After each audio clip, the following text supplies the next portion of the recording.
একটি ছবি যেখানে আটকে আছে হাজারো স্মৃতি, কিন্তু সেই ছবির মানুষটি আর কখনো ফিরে আসবে না।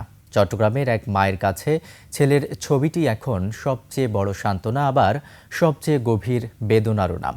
বলছিলাম ২৪ জুলাই আন্দোলনে চট্টগ্রামে প্রথম শহীদ ওয়াসিম আকরামের কথা। চট্টগ্রাম থেকে প্রতিনিধি মোহাম্মদ শাহাদাত হোসেনের তথ্য ভিডিওতে আরও জানাচ্ছেন মাসুমা লিসা।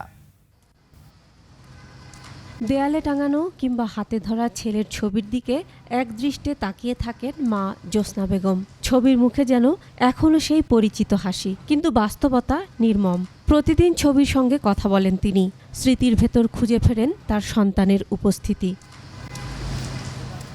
ছেলের অনুপস্থিতি প্রতিটি মুহূর্ত অনুভব করেন মা। উৎসব, পারিবারিক আয়োজন কিংবা প্রতিদিনের সাধারণ সময়, সবখানেই ছেলের স্মৃতি ফিরে আসে নতুন করে। একটি ছবি আজ শুধু একটি ফ্রেম নয়, এটি একজন মায়ের ভালোবাসা, অপেক্ষা আর অপূরণীয় শূন্যতার প্রতীক। আর পরে জেঙ্গুরি মাইজে আর হওয়ার হত্যাকারের বিচার গানে এঙ্গুরি চাই সরকার তো। ওয়াসিমের বাবা বলেন, এক সন্তান হারিয়ে তিনি হাজারো সন্তান দেখতে পাচ্ছেন। সঠিক বিচারটা আপনারা করবেন, সঠিক তদন্তের সাপেক্ষে, কোনো নির্দোষ ব্যক্তি যেন দোষী না হয়। আর একজন বোনই জানেন ভাই হারানোর কষ্ট কতটা যন্ত্রণাদায়ক। ভাই ছাড়া বোনরা পুরাপুরি অসম্পূর্ণ। এখনো দরজা খুললে মনে হয় আমার ভাই আসছে। ২০২৪ সালের ১৬ জুলাই চট্টগ্রামের মুরাদপুরের ১৬ শহর এলাকায় বৈষম্য বিরোধী ছাত্র আন্দোলনের সময় পুলিশ, ছাত্রলীগ ও যুবলীগের হামলায় গুলিবিদ্ধ হন চট্টগ্রাম কলেজের শিক্ষার্থী মোহাম্মদ ওয়াসিম আকরাম।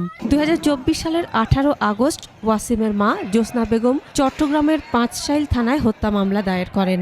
অন্যদিকে ওয়াসিম সহ ৬ জনকে হত্যার ঘটনায় মানবতা বিরোধী অপরাধের অভিযোগে ৫ এপ্রিল ২২ জনের বিরুদ্ধে আন্তর্জাতিক অপরাধ ট্রাইব্যুনালে অভিযোগপত্র দাখিল করে প্রসিকিউশন। একজন সন্তানের চলে যাওয়ার বেদনা কোনো মায়ের জীবন থেকে মুছে যায় না। এই ছবিটি এখন তার সন্তানের স্মৃতি ধরে রাখার সবচেয়ে মূল্যবান অবলম্বন। Masuma Lisa, desk report, ২১ television.